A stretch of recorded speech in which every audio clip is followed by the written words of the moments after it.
আসসালামু আলাইকুম। এই ভিডিওতে আমরা ১৯ নাম্বার সমস্যার সমাধান করব। আমাদের প্রশ্ন দেওয়া আছে যে দুটি অসমান বৃত্তের সাথে একটি প্রত্যক্ষ অথবা বহিস্থ স্পর্শক, প্রত্যক্ষ কথাটি থাকতে পারে অথবা বহিস্থ স্পর্শক বহিস্থ কথাটি থাকতে পারে। তো প্রত্যক্ষ বা বহিস্থ স্পর্শক আঁকো। এটা হচ্ছে ডিরেক্ট বা এক্সটেরিয়র ট্যানজেন্ট বলে আর কি এটাকে। আচ্ছা, তো প্রথমে কাজ হচ্ছে আমরা 8.5 সেন্টিমিটার মতো একটা রেখা নেব। নেওয়ার পর মাথা থেকে 3 সেন্টিমিটার পরে একটা ডট দেব। এবার এখান থেকে 4 সেন্টিমিটার পরে আরেকটা ডট, আবার এখান থেকে এই মাথায় একটা ডট। তাহলে টোটালটা 8.5। 8.5 হচ্ছে প্রথম ভাগটা হচ্ছে 3, দ্বিতীয় ভাগটা হচ্ছে 4, এরপরের ভাগটা হচ্ছে 1.5। তিনটা ভিতরে দুইটা ডট দিলে আমাদের তিনটা ভাগ হয়ে যাবে। তাহলে ভিতরে 3 পর একটা ডট, এখান থেকে 4 পর একটা ডট দেব। এবার কাজ হচ্ছে এখানে কম্পাস বসিয়ে এটা সমান রেডিয়াস নিয়ে একটা বৃত্ত আঁকবো।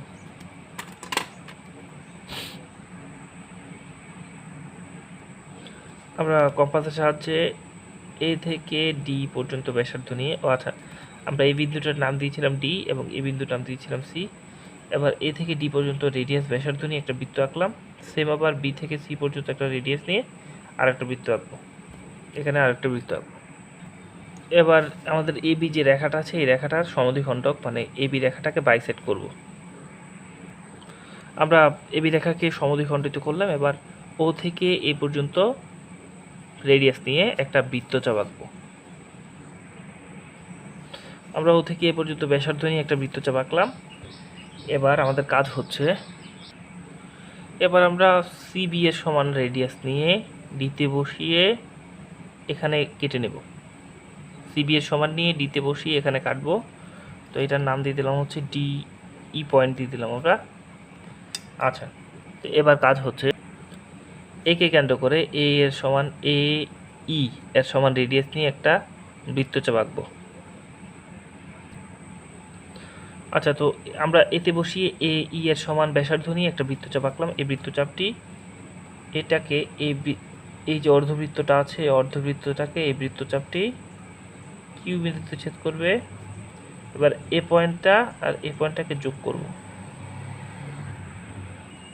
আমরা স্কেলের সাহায্যে এ বিন্দু এবং কিউ বিন্দুকে ধরে যোগ করে দিলাম। এবার এ কিউ বিন্দুকে আমরা যোগ করলাম। যোগ করার ফলে এখানে এই রেখাটি এই বৃত্তটিকে ধরলাম যে আর বিন্দুতে ছেদ করছে। এবং এই আর এই রেখার প্যারালাল করে সমান্তরাল করে এখানে একটা রেখা আঁকতে হবে। এ আর রেখার প্যারালাল করে এখানে বি বিন্দুটাতে একটা রেখা আঁকতে হবে। আচ্ছা, তো আমাদের কাজ হচ্ছে এবার প্যারালাল করতে হবে। এই কিউ এটা বরাবর ধরলাম। ধরার পরে এইভাবে আমরা এনে বি বিন্দুতে এ আর এর প্যারালাল করে আমরা বি বিন্দুতে একটা রেখা এঁকে ফেললাম। তাহলে রেখা আঁকার ফলে এটা ধরলাম যে এস বিন্দুতে ছেদ করেছে এই রেখাটা। এবার এই বিন্দু আর এই বিন্দু যোগ করলে আমাদের কাজ শেষ।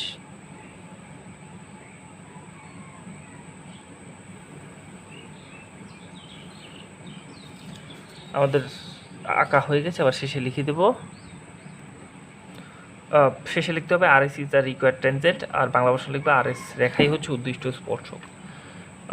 আশা করি সকলে বুঝতে পেরেছো। তো একটা ব্যাপার যেটা মনে রাখবার সময় যে প্রথমে যে রেখাটা আমরা এঁকেছিলাম ওই রেখাটা হচ্ছে ওই রেখাটা টোটালটা হচ্ছে 8.5। প্রথম ভাগটা হচ্ছে 3 সেন্টিমিটারে, এখান থেকে 3 সেন্টিমিটার একটা ডট দেব। 8.5 রেখাটা আঁকার পরে এখান থেকে 3 সেন্টিমিটার পর একটা ডট, এবার এখান থেকে 4 সেন্টিমিটার পর আর একটা ডট দেব। 4 সেন্টিমিটার পর একটা ডট, তারপর এটা অটোমেটিক 1.5 সেন্টিমিটার মিলে যাবে। 3 যোগ 4 যোগ 1.5 সমান 8.5 হবে আর কি। আঁকার পরে এরপরে বাকি কাজটা আমরা করব। তো সবসময় মনে রাখবো টোটাল রেখাটা এটা হচ্ছে 8.5, তারপরে 3 4 1.5-এ ভাগ করে নেব। আশা করি সকলে বুঝতে পেরেছো। ধন্যবাদ সবাইকে।